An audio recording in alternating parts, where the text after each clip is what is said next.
Lonely, oh, I'm so lonely. Dear Mr. Lovely. Congratulations, Leo. Talaga gayam nga kasarkan. Un, ma'am. Kat agyaman ak, ma'am. Inalanak ka talaga aninang mo, ah? Yang angaw yu ide kanya ka, ma'am. Ngamita, pimudno. Nagayam tinagan dya ikasar mo. Kat nakapimpintas iti picture na. Napimpintas iti personal, ma'am. Naklata ka talaga. Ngam naragsakak parakan ka, Leo. Sigurado nga atendarak to ti kasar mo. Amon pare, saan na mamati ni Jenny ngagkasarkan? Naikan mat iti invitation card, ah. Kasano, manhuabulan mo nga inararem, binasted na kay di. Ita, adayo napimpintas di ikasar mo ngam iso. Anyati kayat mo asawan iti dayta. Agbabawin tanong ko makinayat na kay di, dinagan na ko mati nakasurat iti invitation card, a bride. Ha? Si kamat. Ay, sumardang kan. Tisunday ta sumungad. Umaymat mangan dito'y kantin. Ay, wen, sapay nagsungit dayta.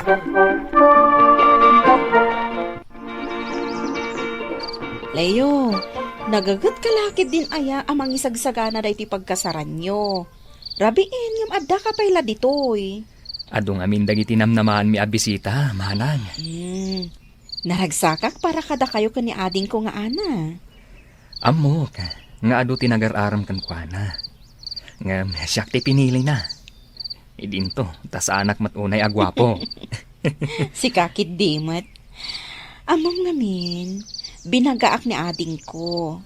Asaan agwapo ti pilyan na. Tapos saan nga agsakit ti ulo na. Ha?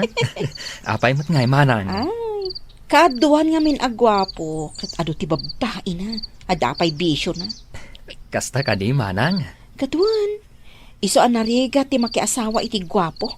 Taawan peace of mind mo.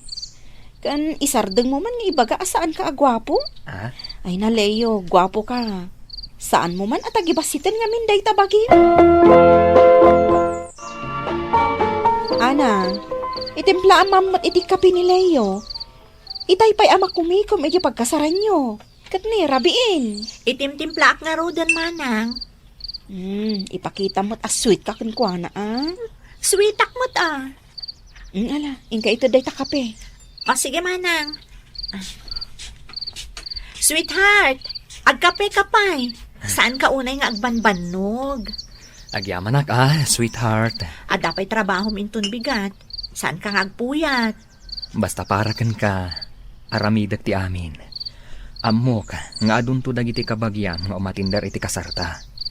Isu akayat ko, urnos ti amin. O, agkape-kape nga rod, tapno makainan na ka. Siyak tinangbik iti dayta cookies. Iso arum ba nga ibusam dayta?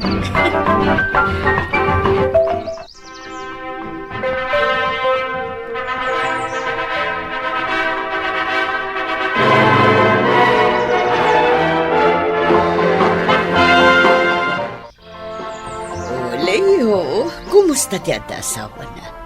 Naragsak ka di mo't laan? Inspirado ak nga inal daw, ma'am.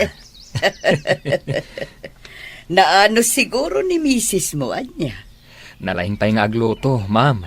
Isu nga rod alumuklo kumaga ka. Nagswerte kan anak kaasawa iti naanos. Napintas ken nalaing nga agluto a misis. Uwan, ma'am. Isu asaan kamot nga rod nga umabuso, Saan, ma'am? Amumat, nasing petak a tao. Palpalagipan ka laang. Saan ka di akas tatipaset mi aninang kadagiti agasawa. Timang bagbaga kan mang palagib kadagiti anak mi iti kasar. Uwan, ma'am. Kat agyaman ak iti palagip mo. Ngam sa anak nga umabuso, tay ayatak ni misis ko, ma'am. Nagmayatan ti biyag mo, pare? Apay anak ko namday ta. Lumukluk magka. Madlaw naragsakay ti biyag mo itan. Siyempre, nasingpot ni misis ko. Kunakon kahit. Uy, kanayon nga agdamag ni Jenny. No kasanon ti biyag mo ita. Apay ang sikat ipagdamagan na. Siya kumaa. Inal daw kami mat nga agkit kita. Hindi nakmat ngamin kasarsarita. Amo matanda dya babae. Nagsungit latta. Iso nga awan ti mayat nga agaram ken guana. Sika talaga. Dakla talaga ti babawi day jay. Tas saan asika ti nakaasawa ken guana. Medyo ang silselos ni bakat ko. Ang kayat ko mata. Tapay. Ang silselos ni misis ko. Akas jay kapintas. Idinto ta sa anak mat unay agwapo. Ah? Ay kayat ko mata pa. Ay, wanan niya. Anya nga ti pagselselosan na. Dagita katsatsyat ko a babae. Apuro mat office mates tayo. Ken dagiti kakasinsin ko. Baybay aklat ta mata. Umiisem-isem aklat ta nga oray agselselos ni bakat ko.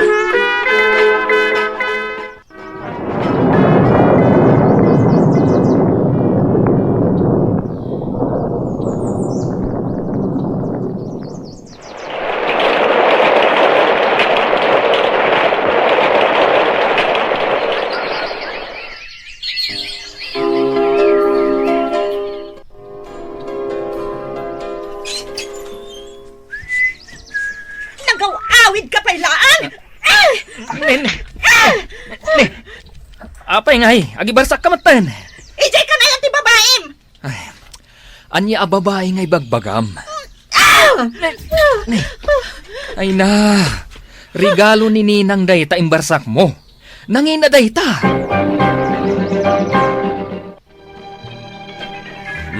Adda ka mat, Leo. Manong, agpalamisak mampay ti ulok dito farm mo. Apay nga ita ka lang nga nakalagip ng may. Nabaybayag kan nga ayaban. Ngam di ka mat pumasyar dito yung farm ko. Diyak nga may nasangsango. Sa bagay, duwan dagiti babasit nga anak yung kiniana. Ken ada trabahom, ken ada pa'y sideline mo. Dayta nga ron ti makagapo. No apa nga agap-apa kaming agasawa. Anya ti pagapapaan nyo ay ha? Sobrang agselselos, Manong. Makauma. Si kakit dimat. Kastalang dayta. Angam, ada ka di rason tapno agselos? Awan aramida ka, Manong. Trabaho kan balaylaan ti ayan ko. Marabianak lang nga agawid. Dayjay, agwalan. Una yun ti kasta. Tila maibarbarsak nan. Nakaungungat. Ala, ano samlatading ko? Anya ngay nga rod? Yeso apang panunutak nga rod. Ngawan sirbiti kinapintas na. Tas selosa mat gayam. Nay. Ay. Isunti umawawag, Manong. Sung bata madagos. Una. Tanudyak sung bata na dagos. Sa bali man ti panunutan na. Hello? Sa di naman ang tiyan mo, ada ka man ang ditayan ti babaem? Ana, Saan ka nga gaw-awid ta ditamon? Ana. Dagan na kumamat Awan! Awan ti danggak ka babaero! Manong. Sikaman lang ti makisarita kan kwa na. Tapno mamate. Nga daak dito'y ayan mo. Muti ta cellphone. Hello, Ana. Hello, Manong. Sika ka din agpaiso daytoy? Awan, sakda ito'y. Ni Manong yu Rafael. Ada dito yung farm ko ni Leo. Di ka madanagan. Tasakti makamukin kwa na dito'y. Nasaya at no dagayam dita, Manong. Agawid inton madamdama. Imay na lang pinasyar dito yung farm ko. Sige nga, Rod, Manong. Bye. Bye. Oh, anya, Manong. Mamatikan. Tigri mat gayam dyan na asawam. Nakapimpintas nga may na, nakauy-uyong gayam. Diyak nga rod impagarop. At dumanon iti kastoy. Ala, bayam lang nga din ko. Kat dahito iti tandaanam, di mo dangdangran ni misis mo. Awan ti puli tayo ti mangdangran iti asawa na. Tandaanam dayta. Puunay matan ti ka sa sideline mo, pare. Nuamom lang, pare. Jakla kaya ti agawid iti masapa. Ha? Tapay, Mat. Agungot manan ni misis ko. Maibus ti pasensya kan kwa na. Anya? Dan samot ten ngagbalbalin na naungat ni bakit mo? Makapa-stress gayam. Nukas di a klase ti misis. Ay, kunam idi kay kayat mo. Sa balitan. Kaslasaanan nga iso jay sigud a pinakasarak a misis ko. Apay nga nagbaliw. Awan mati aramid ko, pare. Amom dayta. Wen, amok na ita. Ni misis ko ati mas rumbang nga agdanag. Tanda chicks ko. Ha? Siga talaga. Kunamlan loyal ka. Kasano? Babae mat nga minti umasidag kanyak. Ay na, di mo luklukon ni misis mo. Sana makadlaw day jay. Ay na, pare. Maamuan nanto dayta. Nalaingak nga agilimod pare. Nuapay mo tasyak nga awan aramid na. Ay, pagsuspitsaan da. Talaga ka di nga awan pare. Ang mga naisik-sikretom laeng. Ay ha? na, talaga nga awan, pare. No kumaadda, di naamuam kuman. Idi pa lang baroag, mabutang akong aglo ko. Tamok ti karma. Uy, di nakman konsensyahan pare. Ay na, pudno ti ibagbagak, pare. Narigat ti makarma. Isu aday takalukwan nga aramidam. Ay na, isardang mon, pare.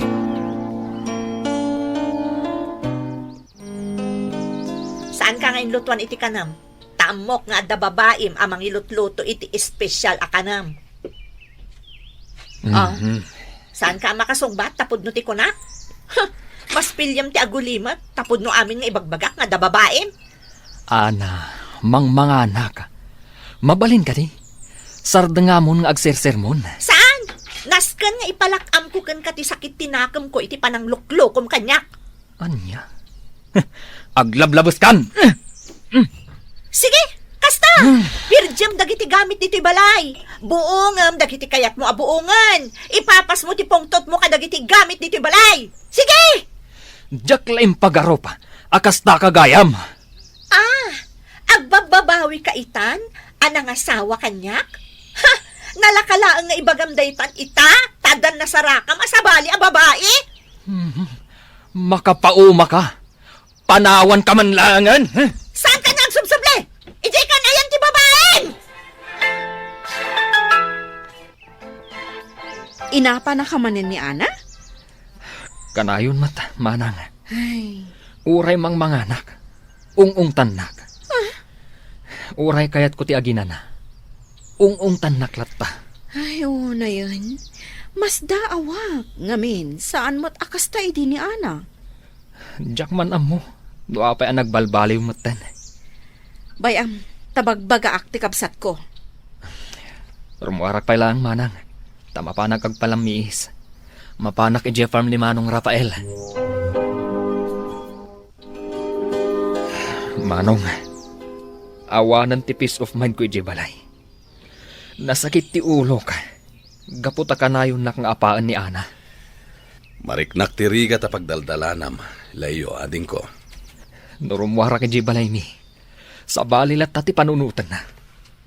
Ala, kasaritam latta iti na alumamay. Kasta lang mati kasapulan nga ramidam. Maalumamayak mat nga agsasaw manong. Makaong hataklaan. Gapu iti kinalaing ng agsaw. Isu amabugkawak numaminsan. Ala, yat atidug mo pa iti panagan-anos mo ading ko. Ipagpagapom kadag iti anak yo. Kan laglagi pam. Dakas timang pasakit iti asawa. Oh, kumusta kayo kini misis mo? Awan latta, ma'am. Kumarkaro ti kinasilosa na. Ninang kunamlatan. Leo, normal kadagiti misis ti agselos. Kan amangan mo't ngamin no adday naramid mo iti. Awan, ma'am. At dala ang dagiti kachat-chat ko nga office mates. Kan babae a kabagyak. No makita na ko nga agsel-cellphone. Kasta unay tirurod na. Ay, katan ano sama. Pagsilusan nan sa amin na babae. Nasobraan nan samatan ti agselos. Ay, kinasaritak ni Ana. Kat, anya nga iti resulta na, manang. Ay, pinagsasawan na. Nagadong akakasakit nga imbagbaga na. Apay kano a makibibiyangak iti pakasaknan nyo nga gasawa. Pasensya kan manang. Tanay ramraman kan. Sa anak mo't a makibibiyang. Kaya't ko laang abagbagaan. Taambok mo't asubran ti araramidan na kan ka. Siya, kasmanang na. Nas ka na bagbagaak. Ay, Bayam, manang. Taawan ti sabali amang resort iti daytoy aparikot. No di da kami nga agasawa. ala. An-anong samlaang ading ko. Di mo ko mapampanawan. Agpakpakaasi akan ka. Ngamin, no pumanaw ka, kaasi laang dagiti anak yo.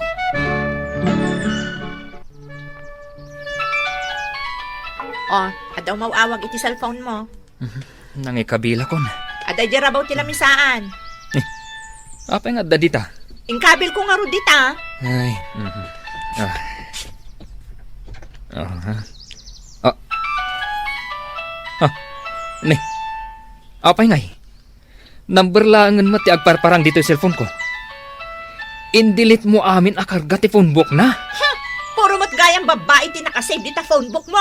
Iso nga in-delete ko aminan. Ay, unay kan.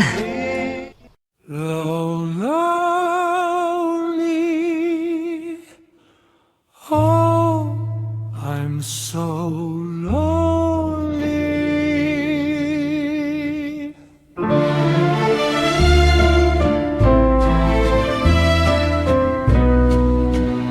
Nobody clicks subscribe.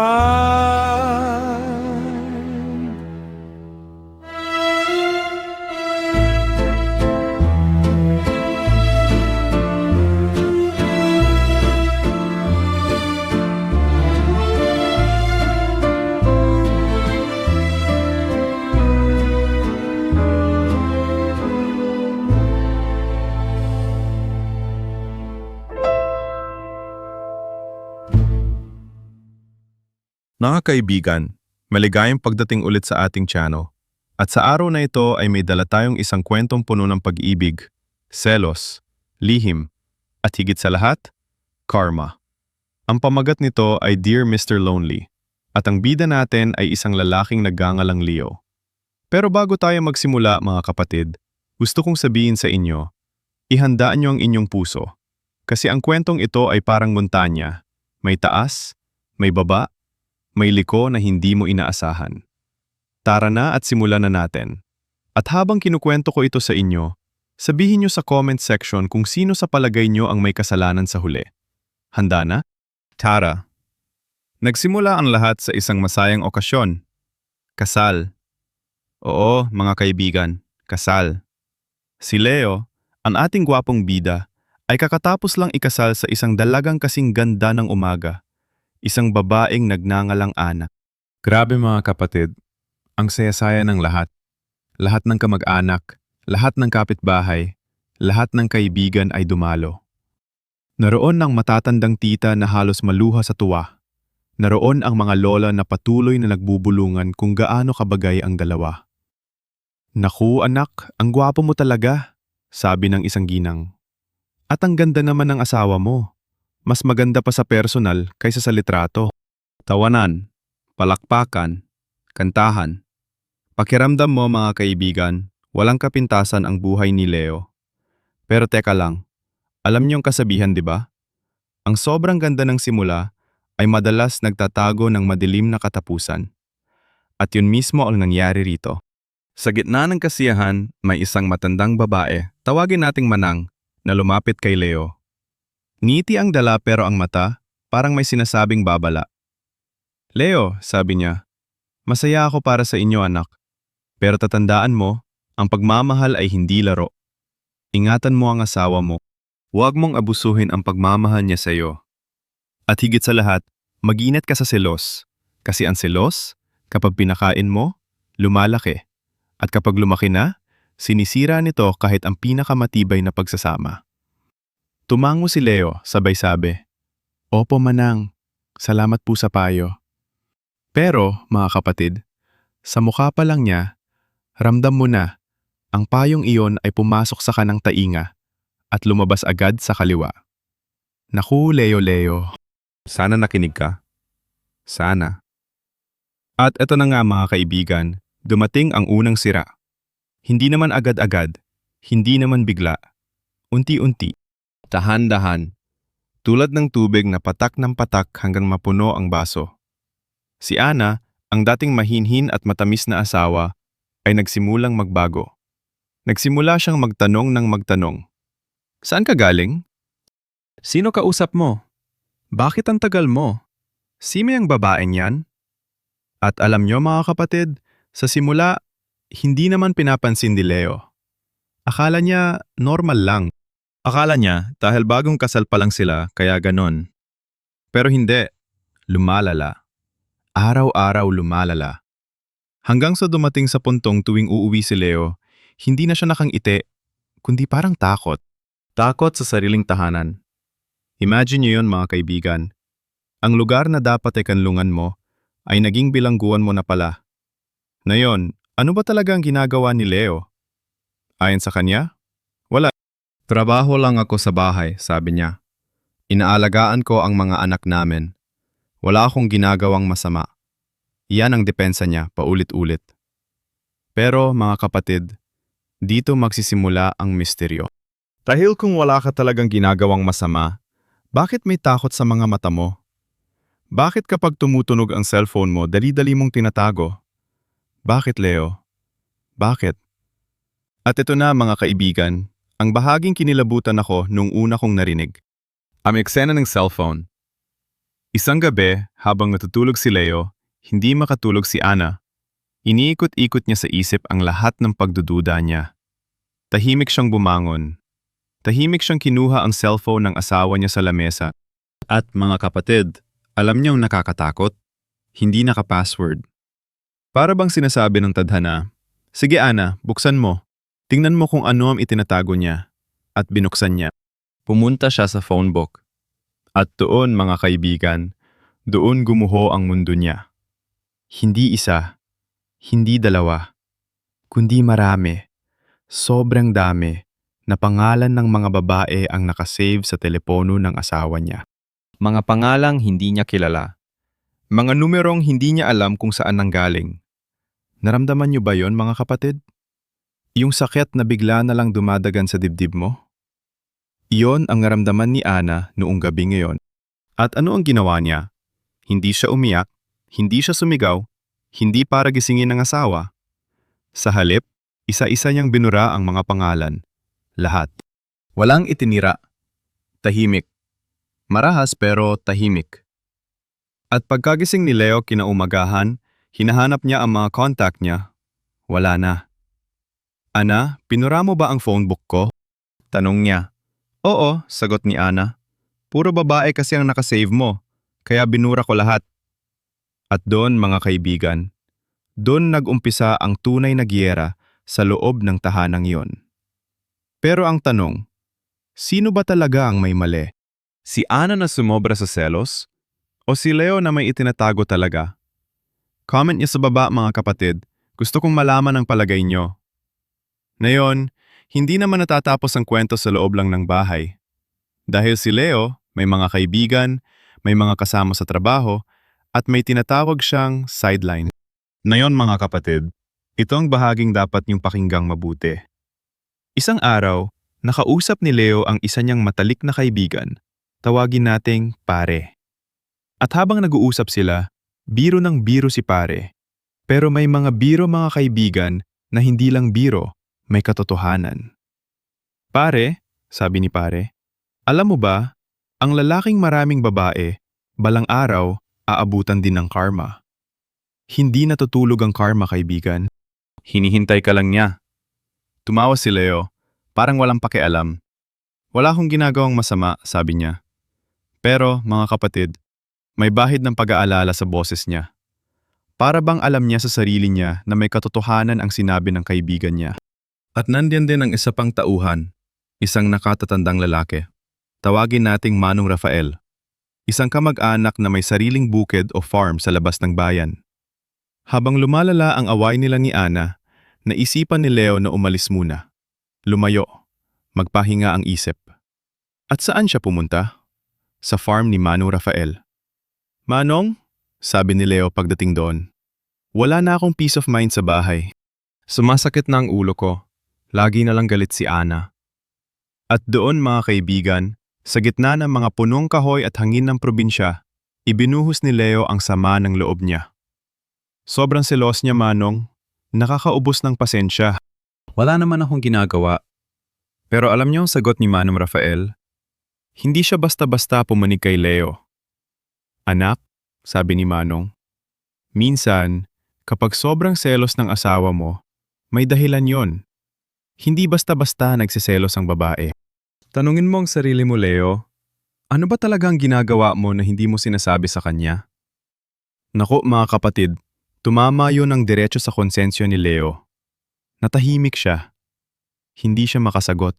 At sa katahimik ang iyon, mga kaibigan, doon natin nakikita ang katotohanan. Dahil ang taong walang itinatago, sumasagot agad. Ang taong may itinatago, natatahimik. At habang nasa farm si Leo, mga kapatid, hindi rin nakatulog si Ana sa bahay. Tumawag siya, tumawag, paulit-ulit. Saan ka? Nasaan ka? May kasama ka bang babae dyan? Yon ang mga tanong niya sa telepono. Sagot ni Leo, wala. Andito ako sa farm ni Manong Rafael. Huwag kang mag-alala.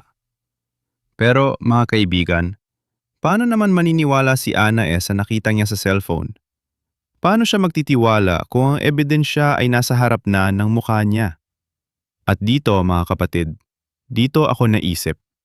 Minsan ang selos ay hindi galing sa kawalan ng tiwala sa asawa. Minsan, ito ay galing sa kawalan ng tiwala sa sarili. Natatakot si Ana na baka may mas maganda, mas bata, mas matalino na agawin ang asawa niya. At ang takot na yon, mga kaibigan, ay nakakain ng kaluluwa ng dahan-dahan. Ngayon, papasok dito ang isa pang tauhan na maglalaro ng malaking papel. Tawagin nating Jenny. Sino si Jenny? Ayon sa kwento na aking pinalawak, si Jenny ay isa sa mga babaeng nakasave sa cellphone ni Leo. Isang dating kakilala, isang dating kaopisina, o baka, mga kaibigan, isang dating mahal. At dito magsisimula ang tunay na kaba. Dahil isang araw, habang nasa labas si Leo, may tumawag sa bahay. Si Ana ang sumagot. At sa kabilang linya, isang babaeng boses, hello, si Leo po ba ito? Ako po si Jenny. Naku mga kapatid, naramdaman niyo ba yon? Yung yelo na bumagsak sa dibdib ni Ana? Sino si Jenny? Bakit hinahanap si Leo? Anong klaseng relasyon meron sila? Libo-libong tanong ang sumasagi sa isip ni Ana. At wala siyang kasagutan. Tanging galip, tanging sakit, tanging pagdududa. At nang umuwi si Leo, hinarap siya ni Ana. Sino si Jenny? Tanong niya, mahinahon, pero parang bagyong nagbabanta. Namutla si Leo. Si Jenny? Kaopisina ko lang yan dati. Wala yan. Pero mga kapatid, ang taong nagsasabi ng totoo, hindi na uutal. Ang taong nagsisinungaling ay laging may may may pag-aatubili. At narinig yun ni Ana. Naramdaman niya yon. At sa puntong yon, mga kaibigan, alam na ni Ana na may itinatago ang asawa niya. Wala nang dapat itanong pa. Ang katahimikan ni Leo ay sapat ng sagot. Eto na mga kapatid, ang eksenang kinilabutan talaga ako. Ang away na sumabog. Galit na galit si Ana. Nagsisigaw. Umiyak. At sa galit niya, may kinuha siyang bagay sa lamesa. Isang regalo, mga kaibigan. Isang regalong galing pa kay Nina. Isang kaibigan ng pamilya. Isang mamahaling alaala. At sa harap ni Leo, ibinagsak niya iyon sa sahig. Wasak. Durog. Iyan ang pakiramdam ko ngayon, Leo, sigaw ni Ana. Wasak. Tulad ng pusong yan na binasag mo. Naku mga kaibigan, nanlaki ang mata ko sa eksenang ito. Dahil hindi lang basta gamit ang labasag doon, kundi tiwala, kundi pag-ibig, kundi ang pangarap nilang dalawa noong araw ng kasal nila.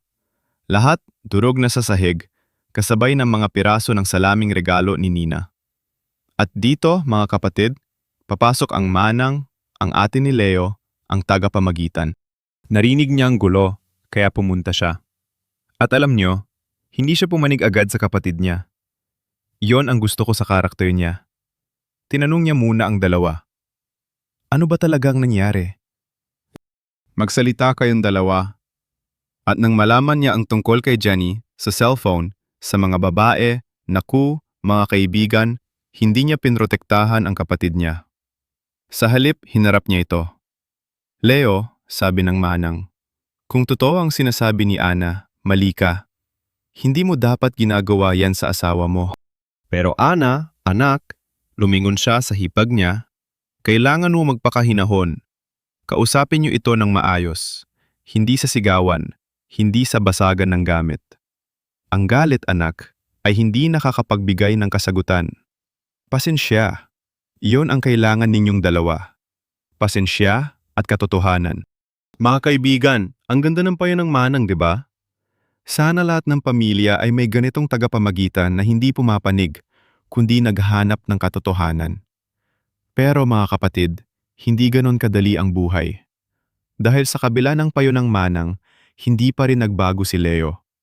Patuloy pa rin siya sa kanyang sideline, patuloy pa rin sa kanyang mga lihim. Akala niya, kayang-kaya niya itago lahat. Akala niya, hindi siya aabutan. Pero, mga kaibigan, balikan natin ang sinabi ng kaibigan niyang si Pare. Hindi natutulog ang karma. Hinihintay ka lang niya.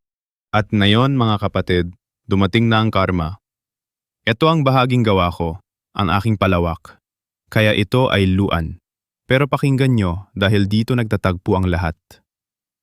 Isang araw, may tumawag kay Leo. Hindi si Ana, hindi si Jenny, kundi isang numerong hindi niya kilala. Sumagot siya. At sa kabilang linya, isang boses na nanginhinig. Isang babae. Isang babaeng nagsabi na siya ay may daladalang lihim na matagal nang itinago. Mga kaibigan, lumabas na ang lahat ng kalokohan ni Leo. Ang mga babaeng inisip niyang nakalimutan na, ang mga lihim na inakala niyang nakabaon na, lahat, isa-isang lumitaw. Para bang ang mga buhay na itinago niya ay sabay-sabay na kumatok sa pinto ng kasalukuyan niya. At ang pinakamasakit, mga kapatid, narinig lahat yon ni Ana. Dahil sa puntong yon, hindi na niya kayang manahimik.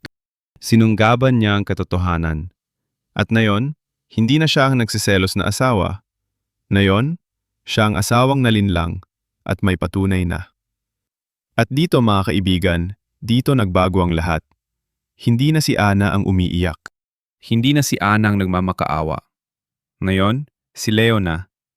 Si Leo na ang nagmamakaawa. Ana, patawarin mo ako. Magbabago ako.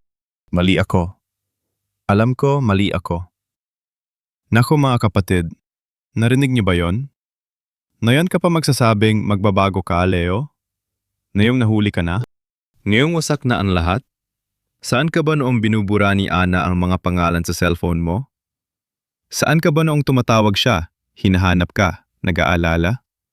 Saan ka ba noong pinapayuhan ka ng manang, ng manong, ng pare? Wala ka. Abala ka sa sideline mo. At na yung dumating na ang karma, ngayon ka pa nagising? Huli na Leo. Minsan mga kapatid, ang pinakamalupit na guro sa buhay ay ang panghihinayang. Dahil tinuturo nito sa atin ang aral, pero kapag wala ng panahong gamitin ito. Ngayon mga kaibigan, ano kayang ginawa ni Ana? Pinatawad ba niya si Leo? O umalis na siya? Ito ang bahaging gusto kong i-pause muna at itanong sa inyo. Sa inyong palagay, dapat pang patawarin ni Ana si Leo? Kasi may dalawang panig dito. Una, may mga magsasabi, patawarin mo na para sa mga anak, para sa pamilya. Pangalawa, may magsasabing, huwag, dahil ang taong gumawa minsan, gagawa ulit. Ang pagpapatawad sa taong hindi nagbabago ay parang pagdidilig sa halamang patay na. Mga kapatid, comment nyo sa baba. Kasi ang totoo, walang tamang sagot dito. Nasa puso na ng bawat isa kung ano ang gagawin niya kung siya si Ana. Pero hayaan niyo ikwento ko sa inyo kung paano ko inisip na magtatapos ang kwentong ito. Basa daloy ng mga pangyayari. Bagamat ito ay kulamang. Pinili ni Ana na wag muna magdesisyon agad sa galit. Umalis muna siya sandali, pumunta sa bahay ng manang, para huminga, para mag-isip. At habang nandoon siya, naintindihan niya ang isang bagay na napakahalaga. Na ang halaga niya bilang tao, bilang babae, bilang ina, ay hindi nakadepende sa kung gaano siya kamahal ni Leo. Na kahit iwan siya ng buong mundo, siya ay buo pa rin. At yon mga kaibigan, yon ang pinakamagandang bahagi ng kwento para sa akin. Dahil sa lahat ng kasiraan, sa lahat ng sakit, may isang taong natutong magmahal sa sarili niya. At yon mga kapatid, ang tunay na tagumpay. Samantala, si Leo, naiwang mag-isa sa bahay na dating puno ng tawanan. Tahimik na ngayon. Walang amoy ng niluluto ni Ana. Walang ingay ng mga anak na naglalaro. Tahimik. Sobrang tahimik. At doon mga kaibigan, naramdaman ni Leo ang bigat ng lahat ng pagkakamali niya. Tinitingnan niya ang basag na regalo ni Nina na hindi pa nalilinis sa sahig. At sa bawat piraso ng salamin, nakikita niya ang sariling muka. Baligtad, durog, nahahati. Naisip niya ang payo ng manang noong kasal nila. Huwag mong abusuhin ang pagmamahal. Naisip niya ang sinabi ni Manong Rafael sa farm. Tanungin mo ang sarili mo. Naisip niya ang babala ni pare. Hindi natutulog ang karma. Lahat, totoo. Lahat ng yon, totoo pala. At ngayon mga kaibigan, naiintindihan na niya. Pero tulad ng sinabi ko kanina, minsan ang pag-unawa ay dumarating lang kapag huli na ang lahat. Ngayon mga kapatid, ano ba ang aral na makukuha natin dito? Marami. Sobrang dami. Una, sa mga lalaki dyan na nakikinig, ang katapatan ay hindi pasanin. Ito ay regalo. Kung mahal mo ang asawa mo, hindi mo kailangan ng lihim na numero sa cellphone mo. Hindi mo kailangan ng sideline na itinatago mo. Ang pag-ibig na totoo ay maliwanag, walang itinatago, walang kinakatakutang mabuksan. Pangalawa, sa mga babae dyan, ang selos ay normal. Pero kapag ito ay sumobra, kapag ito ay naging takot na, tanungin niyo ang sarili niyo, takot ba ako dahil may dahilan? O takot ba ako dahil hindi ko mahal ang sarili ko ng sapat? Dahil ang pag-ibig na nakabase sa takot, mga kaibigan, ay hindi pag-ibig. Ito ay bilangguan para sa dalawa. Pangatlo, at ito ang pinakamahalaga, ang karma ay totoo. Hindi man ito dumating agad, hindi man ito dumating sa para ang inaasahan mo. Ngunit darating ito. Kaya, mga kapatid, sa bawat desisyon natin, sa bawat lihim, sa bawat kasinungalingan, tandaan natin, lahat ng itinanim natin, aanihin din natin balang araw. At sa bahaging ito, mga kaibigan, gusto kong magpasalamat sa inyong lahat na nanood hanggang dulo. Alam nyo, ang ganitong klaseng kwento ay hindi lang basta libangan. Ito ay salamin. Salamin ng buhay ng maraming pamilya na hindi natin nakikita, na nangyayari sa mga bahay na akala natin ay masaya. At kung ikaw na nanonood ngayon ay dumadaan sa ganitong sitwasyon, gusto kong sabihin sa'yo, hindi ka nag-iisa. May mga taong nakakaintindi. May pag-asa pa, basta't handa kang harapin ang totoo at handa kang piliin ang sarili mong kapayapaan. At kung ikaw naman ang Leo sa kwentong ito, hindi pa huli ang lahat habang humihinga ka pa. Magbago ka, hindi dahil natakot kang mahuli, kundi dahil nais mong maging mas mabuting tao. Iyon ang tunay na pagbabago. Ngayon mga kaibigan, hayaan niyong bumalik tayo sandali sa simula. Dahil gusto kong ipakita sa inyo kung gaano kalaki ang ipinagbago ng buhay nila Leo at Ana. Balikan natin ang araw ng kasal. Iyong araw na yon mga kapatid, walang kapintasan. Maaga pang gumising si Ana, nakangiti, kinakabahan, pero masaya. Pinaghandaan niya ang lahat.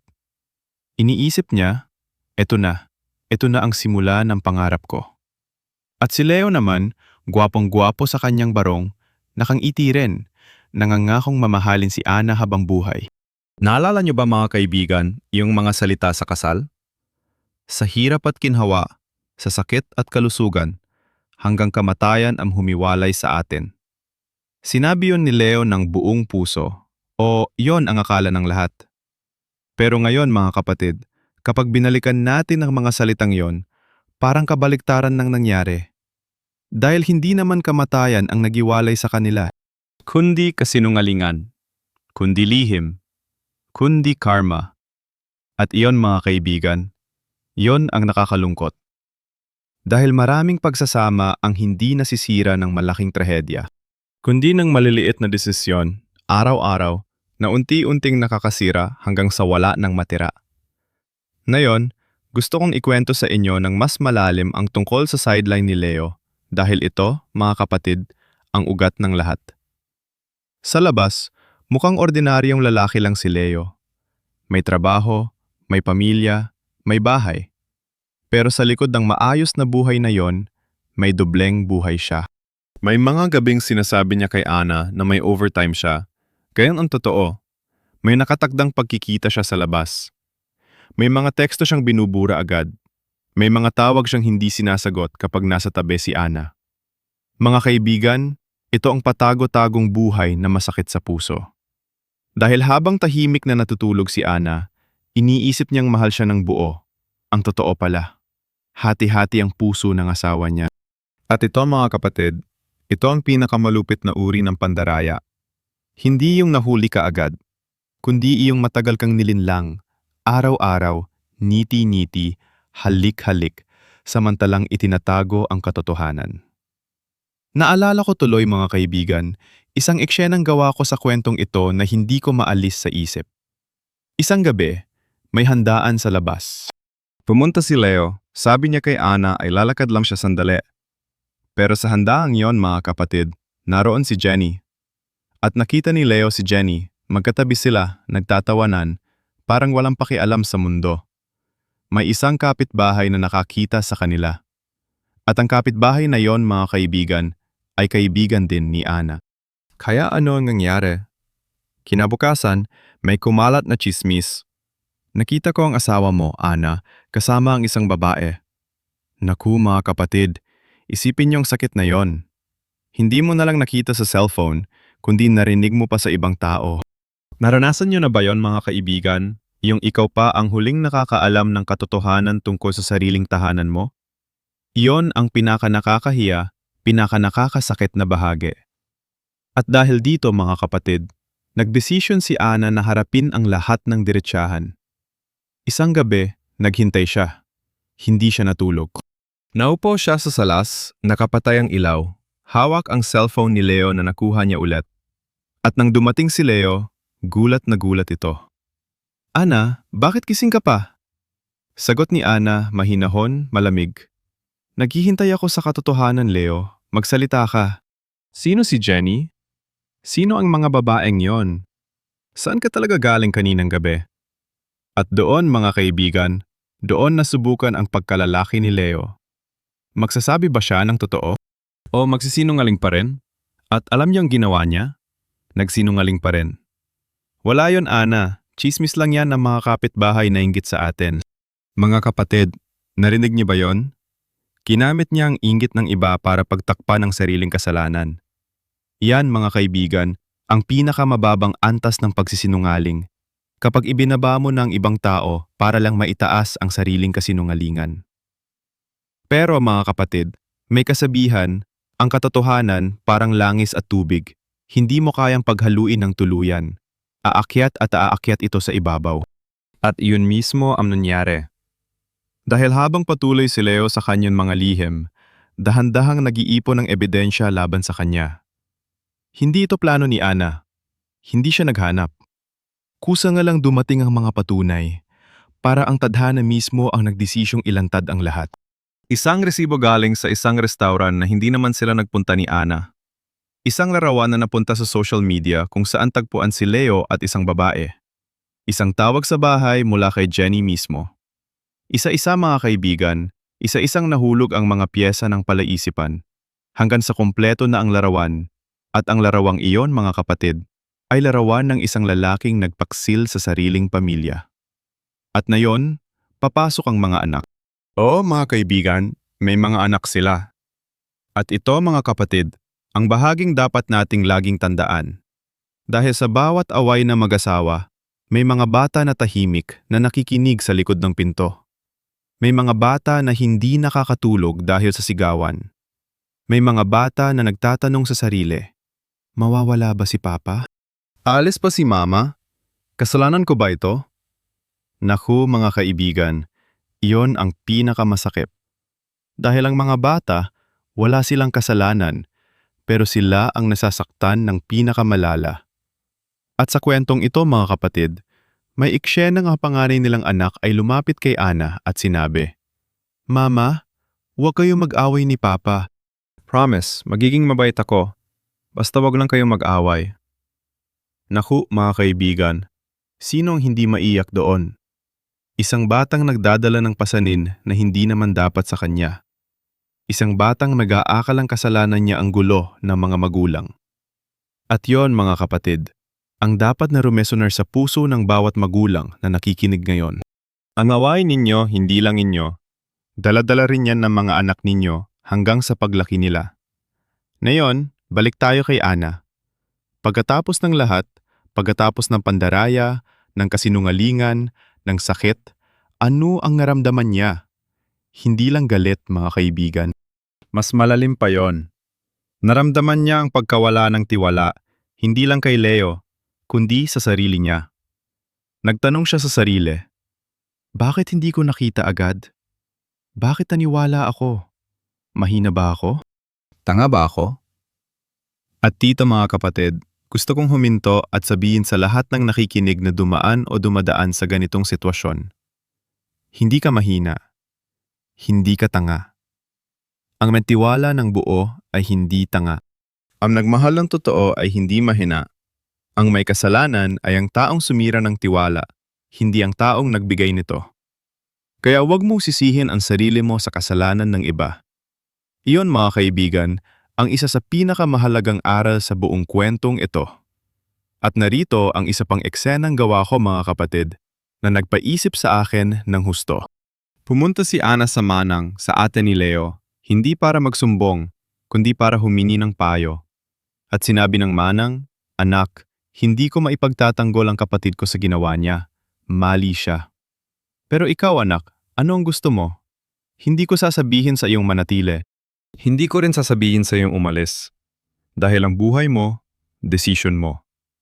Pero tatanungin lang kita ng isang bagay.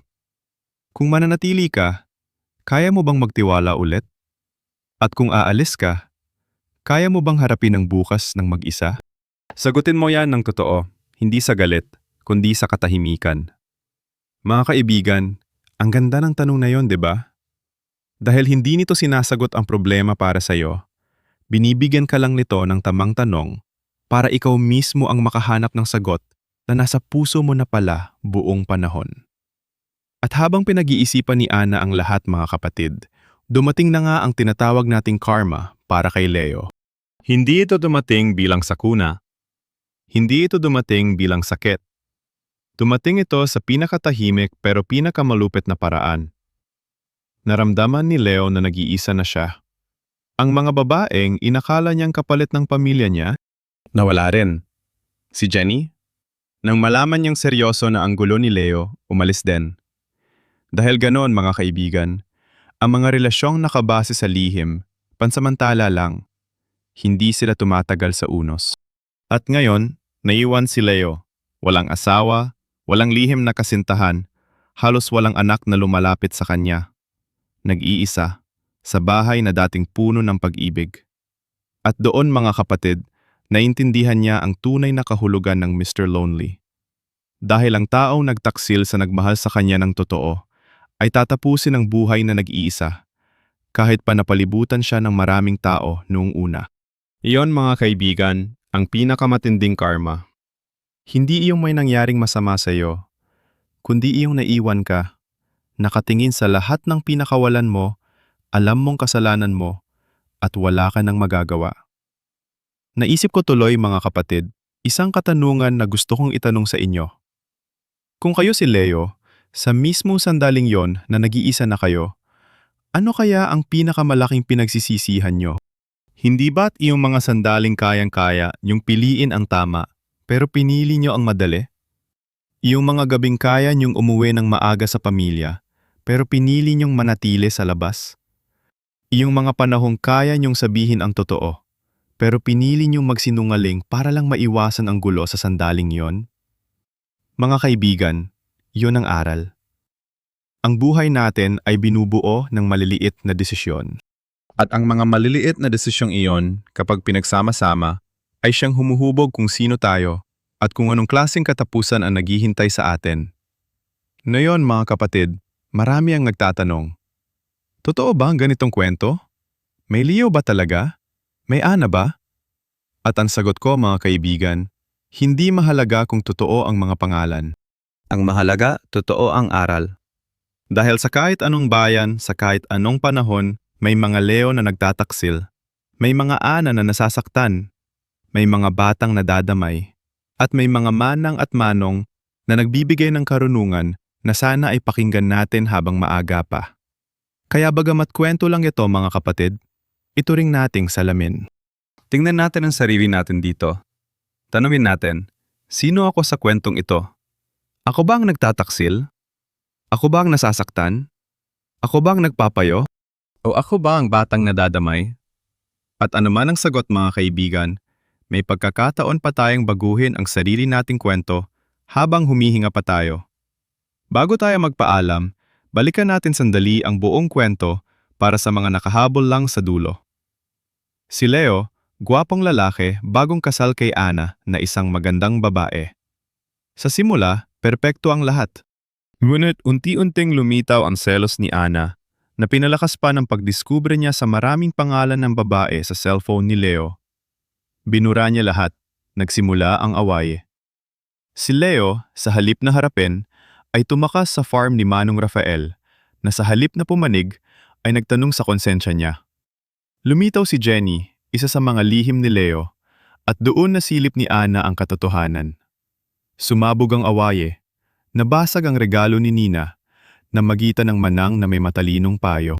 At sa huli, dumating ang karma, lumabas ang lahat ng lihim, at ang nagsiselos na asawa ay naging asawang may patunay. Si Leo na ang nagmakaawa, ngunit huli na. At si Ana, sa lahat ng sakit, ay natutong magmahal sa sarili. Iyon mga kaibigan, ang kwento ni Dear Mr. Lonely at ng ating bida na si Leo. Kaya mga kapatid, kung nagustuhan niyo ang kwentong ito, huwag kalimutang mag-like, mag-comment at mag-subscribe sa ating channel. Sabihin niyo sa comment section, sino sa palagay niyo ang tunay na may kasalanan? Si Leo ba na may lihim? Si Ana ba na sumobra sa selos? O ang dalawa? At kung kayo ang nasa sitwasyon nila, ano ang gagawin nyo? Tara, mag-usap tayo sa baba. At kung gusto niyo pa ng ganitong klaseng kwento na may aral, may selos, may karma, may pag-ibig, sabihin niyo lang, dahil marami pa tayong kwentong ihahatid sa inyo. Salamat ulit mga kaibigan sa inyong oras, sa inyong pakikinig at sa inyong puso. Hanggang sa muli, ito ang inyong kaibigan na nagsasabing, sa bawat pag-ibig, piliin natin ang katotohanan, ang katapatan, at ang paggalang. Dahil iyon at iyon lamang ang tunay na sikreto ng isang pagsasamang tatagal habang buhay. Ingat kayo lagi. Paalam.